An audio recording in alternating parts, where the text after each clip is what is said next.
All right, thank you, Matt. The 6th annual West Hartford Pride Festival returns tomorrow. The chair and co-chair of the event, Barry Walters and Johanna Schubert, join us in the studio this morning. Good morning. Good morning. I'm so excited to have you guys here to chat about this year's celebration. I went last year. It was a great time.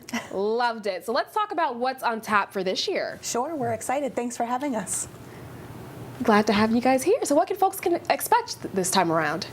So as you mentioned, this is our 6th festival. We're really excited to be working with the town of West Hartford again. They've been an incredible partner in helping us put on this festival every year.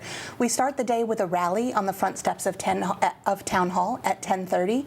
Then the main stage kicks off at noon and our tea dance at 5. But lots of amazing things to do in between, and we'll share a little bit more about what each of those have in store. Yes. She covered it. Now, one of the big draws, you guys will have more than 24 drag performers, but you guys have RuPaul Drag Race alum Heidi in Closet headlining this year. Miss Congeniality. Yes. Heidi's hydration. Yes. And the little whistle. Yes. I wish I could do it, but I won't try. I know, I neither. Alrighty, now you all also want to make sure folks know that this is an accessible event, right? So everyone is invited. That's right. So our mission is that everybody can see a piece of themselves reflected back in our festival. And that means people of every body type, of every sexuality, people of every gender expression, and people of every ability. So we'll have ASL interpretation at all 3 of our main tents.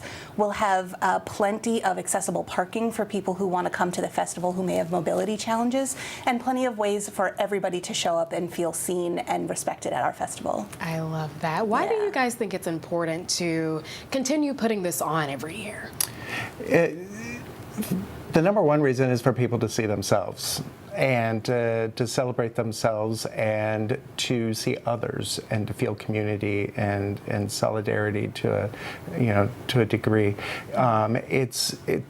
The last 6 years have been challenging, and in particular, our youth and young adults have struggled a little bit. Actually, I should say everybody has struggled, and to see, things kind of being eroded at a national level. Even though here in Connecticut, we're presumably a safe blue state, folks are still, what's happening around them affects them.